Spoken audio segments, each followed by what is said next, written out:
L'organisation d'une élection, c'est vrai que c'est un problème technique, mais c'est aussi un problème de volonté politique. Et comme la volonté politique est d'organiser l'élection dans les délais constitutionnels, il reste effectivement 18 mois. Il faut aussi avouer que le temps, c'est un facteur déstructurant de tout processus électoral, parce que une élection, c'est un enchaînement d'opérations à la fois préélectorales, électorales et post-électorales. Vous savez que notre centrale électorale a été mise en place un peu en retard. C'est la loi électorale qui a été adoptée en juillet, qui a été promulguée en juillet lors de la session, n'est-ce pas, de mars. Actuellement, il y a des opérations de cartographie qui ont, n'est-ce pas, sont presque à la phase finale, elles ne sont pas encore publiées. Et il y a maintenant la problématique de renrôlement. Il est heureux que la CENI soit en cohérence avec l'ONIP, parce qu'on craignait là aussi un certain nombre de contraintes. Il reste maintenant d'autres contraintes, parmi lesquelles la question du financement. Les nouvelles semblent être aussi bonnes de ces côtés-là. Et nous espérons que finalement il y aura un calendrier électoral clair, parce que la feuille de route n'est qu'une indication des opérations prévues par la centrale sans un cadre juridique approprié, qu'une décision administrative réglementaire mais selon la feuille de route de la CENI et selon le calendrier qui sera publié, il est important que des moyens financiers soient libérés à temps pour qu'il y ait une fluidité des opérations. Parce que lorsqu'il y a un seul retard, par exemple dans la cartographie ou dans l'acquisition des matériels pour l'enrôlement, on peut avoir d'autres difficultés, et les opérations étant liées, le retard d'une opération prolonge les temps qu'il faut pour les opérations subséquentes. Donc nous espérons que les choses vont aller pour le mieux. Il y a aussi d'autres défis qu'il faut tenir compte, les défis sécuritaires par exemple. Et puis il y a les défis politiques, l'accord de toutes les parties politiques ou de forces sociales pour que nous puissions aller dans les élections de manière peut-être pas apaisée, mais concertée, parce que le consensus est aussi nécessaire, le plus large possible bien sûr, pour que nous ayons des élections aptes à nous donner des institutions légitimes et partant efficaces. Mais je n'ai pas les pièces pour bien évaluer. Depuis 2006, la volonté de faire participer nos compatriotes de l'étranger, qui aujourd'hui pèsent énormément dans les finances domestiques ici, mais aussi en termes de nombre, on parle de 10% de la population congolaise qui serait à l'étranger. Je disais donc que c'était un souci. En 2006, on a créé un bureau spécifique aux Congolais de l'étranger de venir pouvoir s'enrôler ici et venir voter à temps opportun.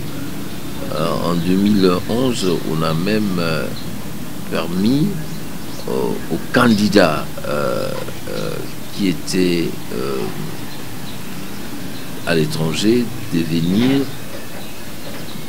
présenter leur candidature et s'enrôler en même temps. Tout comme il y avait la possibilité, il y a beaucoup de possibilités de dérogation de vote. Donc, il est important que tout Congolais puisse avoir la possibilité de faire, de jouir de sa souveraineté en participant à la désignation des dirigeants ou en devenant lui-même dirigeant. Mais les contraintes pratiques sont là, notamment ces choix de 5 pays. Il ne faut pas que la volonté de bien faire puisse créer d'autres inégalités. On dit que c'est pilote, oui, mais comment on va faire pour les autres pays qui ne sont pas sélectionnés? C'est une forme de discrimination aussi. Mais je crois que c'est... Peut-être la CENI pouvait aller quand même partie par partie, parce que enrôler tout le Congolais de l'étranger, ça lui serait peut-être compliqué. Oui, c'est difficile, mais il ne faut pas oublier que si vous prenez un pays comme la France,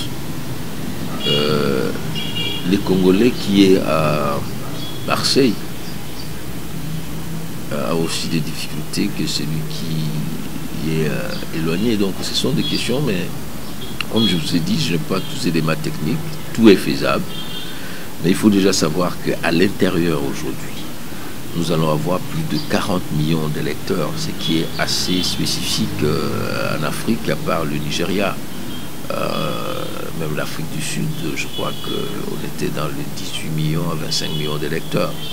Donc nous avons une population électorale assez nombreuse à l'intérieur, 40 millions. Et les contraintes d'élaboration de la cartographie, parce que jusqu'à présent, nous n'avons pas encore des éléments, les contraintes logistiques liées à l'enrôlement dans un contexte nouveau de mutualisation, ce sont des opérations lourdes, mais bon, voyons, faisons confiance à l'institution et on verra la suite. Mais dès le départ, l'option c'était de la mutualisation, hein, pour réduire le coût. Vous savez, si on doit faire une opération d'enrôlement classique, ça arrive très souvent en des montants de 400 millions de dollars. Et s'il faut ajouter une autre opération parallèle d'identification, c'est dans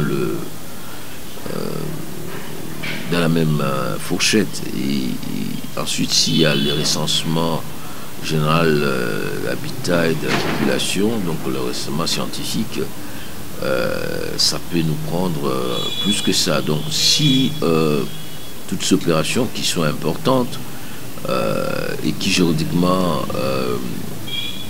obéissent à des règles particulières, par exemple l'enrôlement de la CENI, ça doit se faire de manière indépendante par la CENI, mais des approches ont été faites et comme je vous ai dit au début, il semble qu'il est possible maintenant d'avoir ces opérations de manière concurrente entre la CENI et l'ONIP, et nous croyons, nous espérons que les choses vont aller pour le mieux, parce qu'il est important qu'on puisse connaître d'abord combien nous sommes. Je crois que c'est depuis 1974 que nous faisons seulement des projections et vous allez trouver des chiffres différents, tels par exemple de 80 millions, tel autour de 100 millions. Et nous ne connaissons pas le contour exact de notre population, mais si on peut le faire sans toucher encore à ce que j'ai appelé le temps, qui est un élément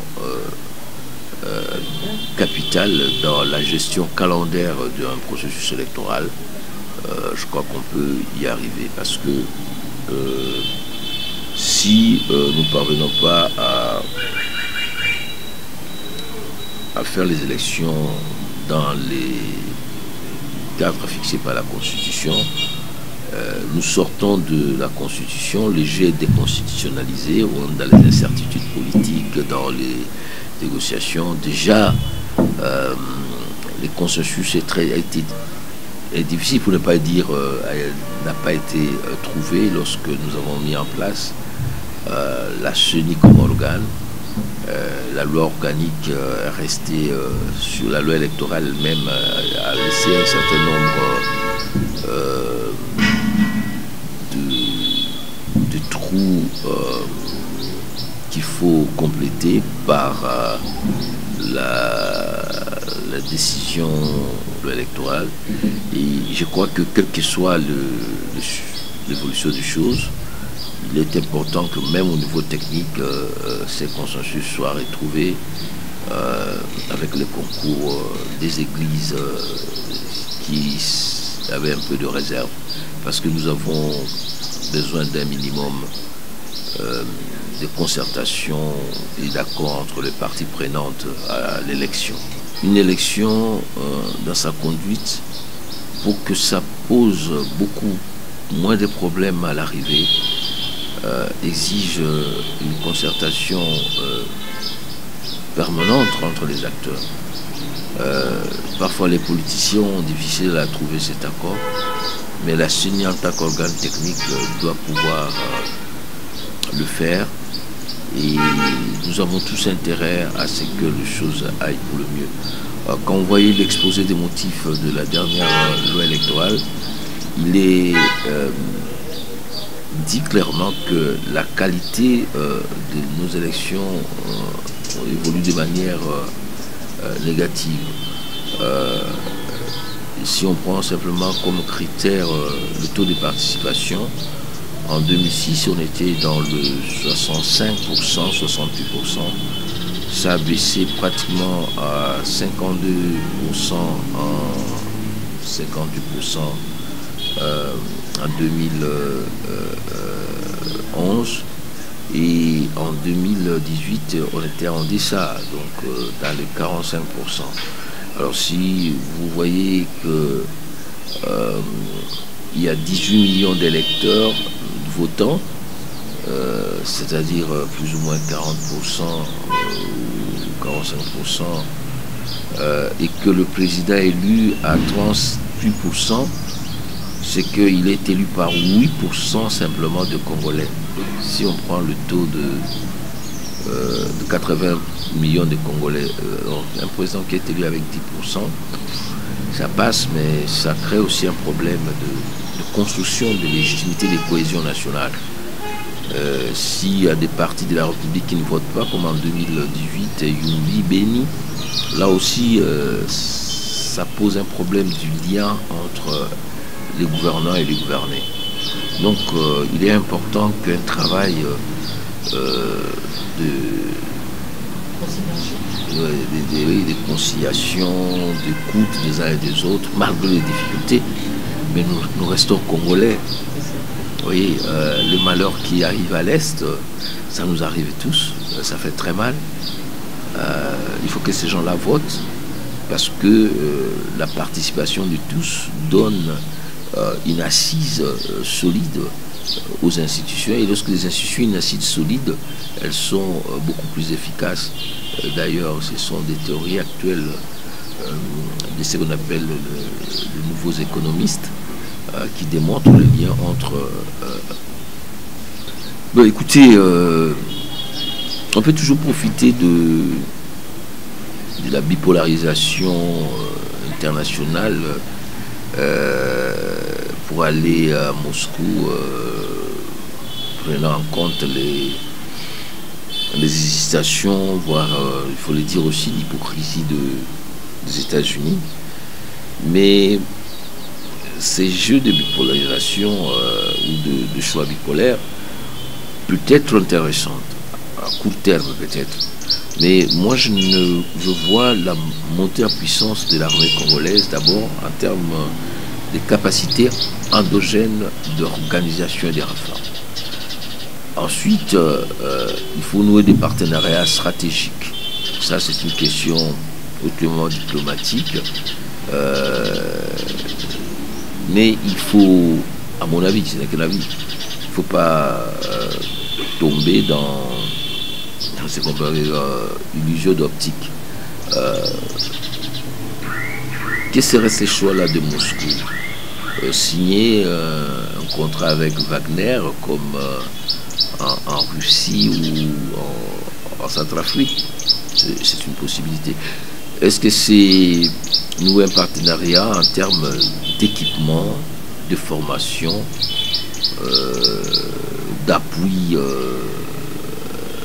dans ce sens-là? C'est une option.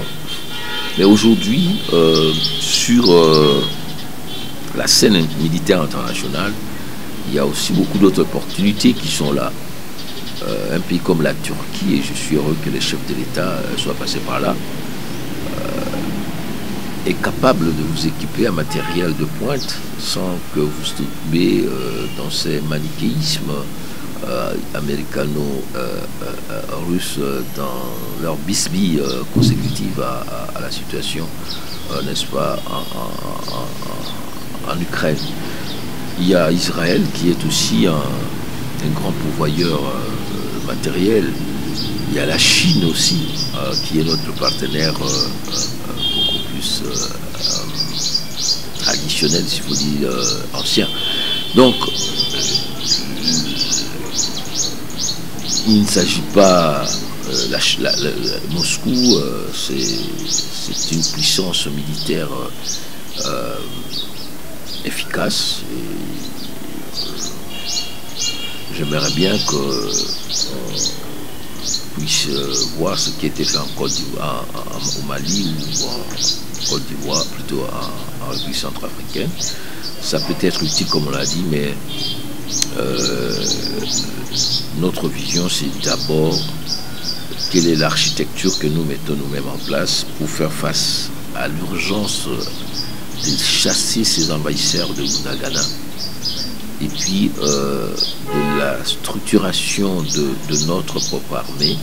Le chef de l'État parle du modèle tchadien, ce n'est qu'un cas, mais il est possible, avec l'intelligence stratégique congolaise, de développer une vision stratégique autonome, un concept spécifique, une doctrine congolaise, et de mettre en place des unités, notamment spéciales, d'appui, des prépositionnements et autres, mais aussi d'acquisition de moyens conséquents pour la force aérienne, pour la force navale, et même pour la force terrestre, dans leur capacité de mobilité et de projection. Ce sont des choses qui ne se réduisent pas à une simple signature ou à une déclaration d'amour avec telle ou telle autre puissance. C'est d'abord une capacité organisationnelle interne qu'il faut essayer de mettre en place pour développer une autonomie stratégique et une puissance de fait relativement à la situation spécifique de notre pays, qui est le pivot et que les autres voudront transformer en simple objet ou un champ de pillage. Et c'est cela le problème. Au-delà du militaire, il y a aussi des aspects politiques, l'amélioration de la gouvernance globale, notamment au niveau de province, et de la gouvernance des bases. C'est là où ces groupes armés, les 140 prospèrent, c'est sur un champ pratiquement de vide administratif, donc il faut résoudre ça. Et puis, en termes d'intégration nationale, la guerre à l'Est, c'est une guerre de désarticulation économique qui fait que l'arc oriental est totalement avalé pratiquement par ces pays-là alors maintenant c'est à nous de renverser l'arc pour que la route par exemple nationale ou ces routes nationales soient transformées en autoroutes. Vous savez, la route nationale numéro 2 par exemple, prévue pour quitter Bukavu jusqu'en Bujimaï. Il y a la route nationale, je ne sais pas si c'est numéro 2 qui quitte Bukavu, Vira jusqu'à Puerto, à Lubumbashi, Kasomeno, Kashobwe. La route nationale numéro 1, c'est 3500 km qui quitte Banana en passant par l'ensemble du Bas-Congo, Kinshasa, le Bandundu, les Kasaï, si nous mettons la route nationale numéro 8 qui quitte Kinshasa, qui passe par le Maïndombe, qui arrive dans l'équateur, à Bouindé, qui va jusqu'à Beni, la route nationale numéro 4 qui quitte Beni, Nyanya et Kisangani, qui va jusqu'à Bondo, ou la route qui va, la grande route pour sauver l'Ituri. Ce n'est pas simplement la question militaire. Il faut que la route de Bunyala, les 700 km jusqu'à Kisangani, et à ce moment-là, nous aurons une économie totalement intégrée, et que notre port à eau profonde des Bananas soit notre port national des souverainetés. La guerre peut aussi trouver sa solution dans la géoéconomie, qui je crois toujours dans les rapports militaires. Les rapports militaires doivent être combinés avec des autres éléments pour avoir une vision holistique de la question. Que nous avons mis au cœur de notre action au niveau de la commission. Vous savez, nous avons fait une grande évaluation après de l'état de siège. Il y a un certain nombre de choses qui ont été faites, mais le structurel reste permanent, et il était prévu que nous ayons une table ronde entre tous les acteurs plus ou moins impliqués dans cette question de défense à l'Est. Mais le pilotage de la réforme, ce n'est pas un travail parlementaire. Le Parlement est là pour donner des lois, et je crois qu'il y a une politique nationale de défense qui a été définie par le gouvernement. Il y a la loi de programmation qui a été promulguée. Nous avons encouragé cette démarche-là. Maintenant, il faut qu'on fasse le point sur la réforme, parce que le dernier plan de réforme en 2015, c'était un plan décennal 2015-2025. Nous sommes aujourd'hui en 2022. Il faut qu'on nous dise qu'est-ce qui a été fait, qu'est-ce qui n'a pas été fait au regard de ce qui se passe sur le terrain et des difficultés que nous avons.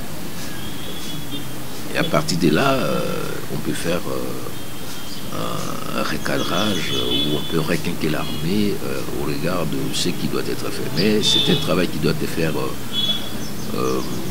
de manière rationnelle, de manière concertée, avec une vision des définitions de notre politique nationale de sécurité et une stratégie nationale de sécurité globale qui ne comprend seulement pas l'armée, la police, les services de renseignement. Pourquoi pas la justice et toute l'administration, parce que le ministère de l'Intérieur, à travers ses services qui sont la police, la DGEL, et même la gestion territoriale, contribue, n'est-ce pas, à l'accroissement de la résilience et de l'efficacité de l'action sécuritaire. Vous savez, il faut parfois éviter la surenchère médiatique. La guerre, nous la faisons chaque jour d'abord. La guerre n'est pas simplement l'affrontement militaire entre... La guerre, elle est froide. Les États-Unis sont en guerre avec la Russie sur plusieurs fronts, notamment en Ukraine. Et nous, nous sommes en guerre pratiquement aujourd'hui. L'M23, on sait que ce sont des supplétifs, ce n'est pas des agents de l'armée rwandaise. Et nous faisons la guerre à eux. Il ne faut pas simplement... aller déclarer la guerre. Nous sommes en guerre au regard de l'environnement dans lequel nous sommes. Il y a des menaces, il y a des actions, il y a des risques. Nous sommes entourés par des pays qui n'ont parfois l'intention de fragiliser le Congo pour que eux puissent être forts économiquement ou autre. Donc nous sommes en guerre et il ne faut pas attendre qu'on déclare la guerre pour s'organiser. Si tu veux la paix, il faut préparer la guerre. C'est ce que nous devons faire chaque jour et non tomber dans ce que je peux appeler la surenchère médiatique et politique. Ça doit être bénéfique parce que La SADC, nous avons un background historique de soutien. Avec la SADC, nous sommes beaucoup plus dans une posture d'intégration concertée et rationnelle, plutôt que dans d'autres structures qui sont soit inefficaces.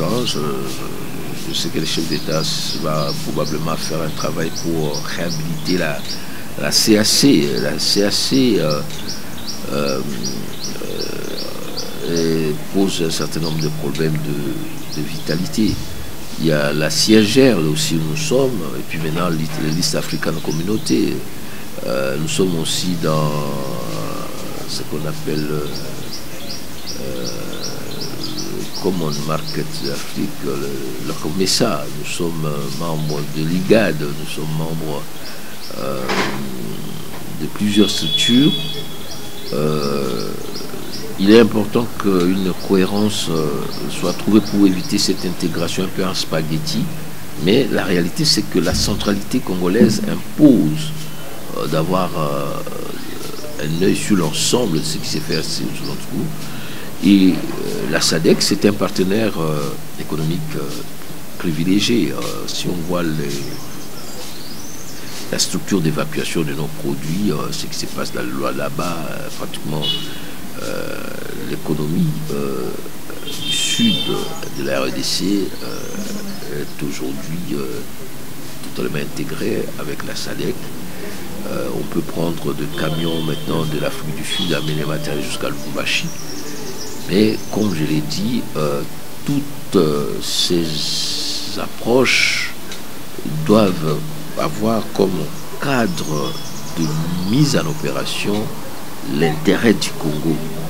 Et la SADC constitue un ensemble dynamique avec l'Afrique du Sud qui est un élément phare, mais aussi la Zambie avec qui nous coopérons à tout moment,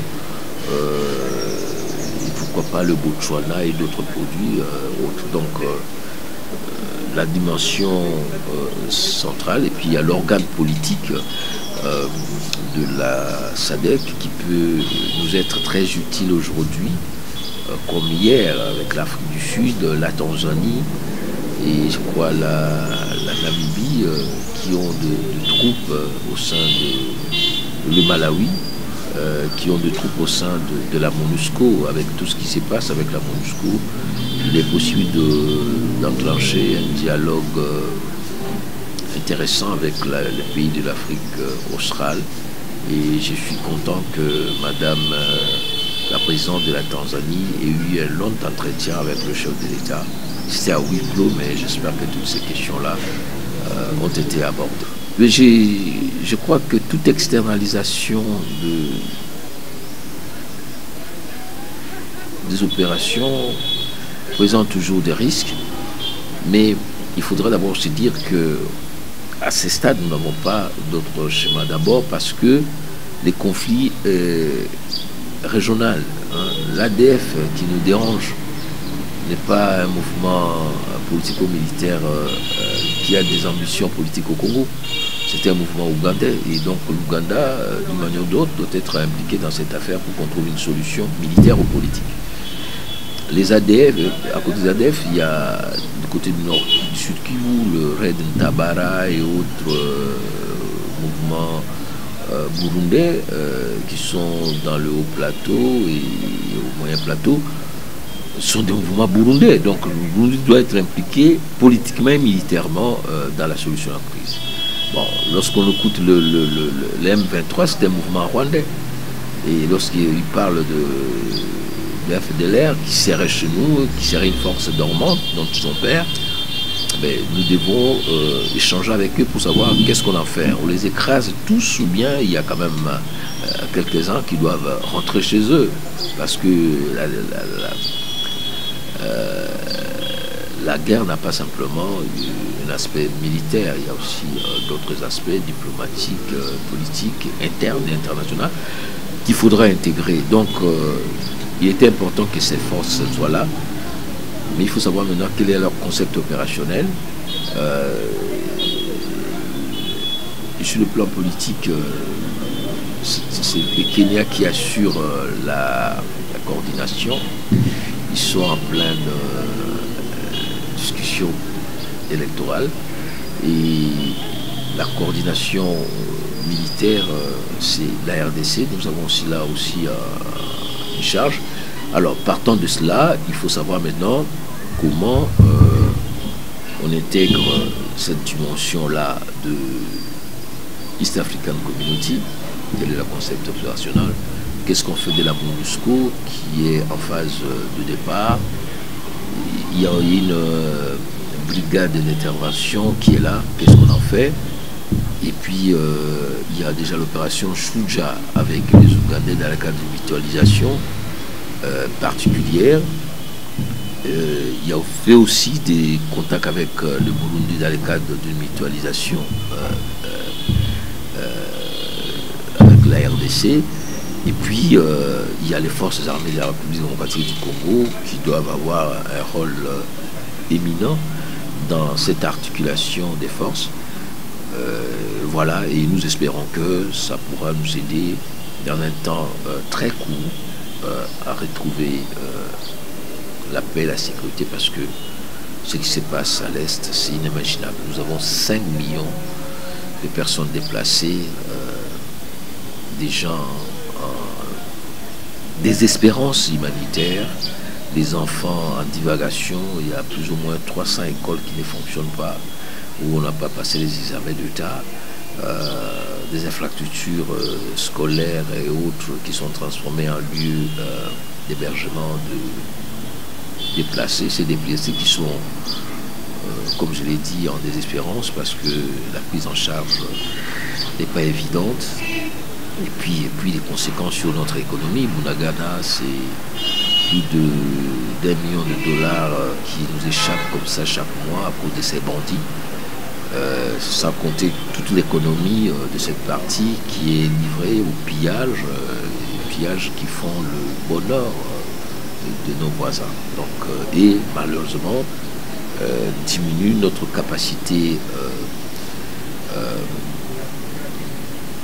de puissance économique, avec un budget qui atteint difficilement 10 milliards. Avec 100 millions d'habitants, nous pouvons être classés parmi les pays pauvres. Ce qui n'est pas bien parce que la plus grande menace de sécurité, c'est la pauvreté.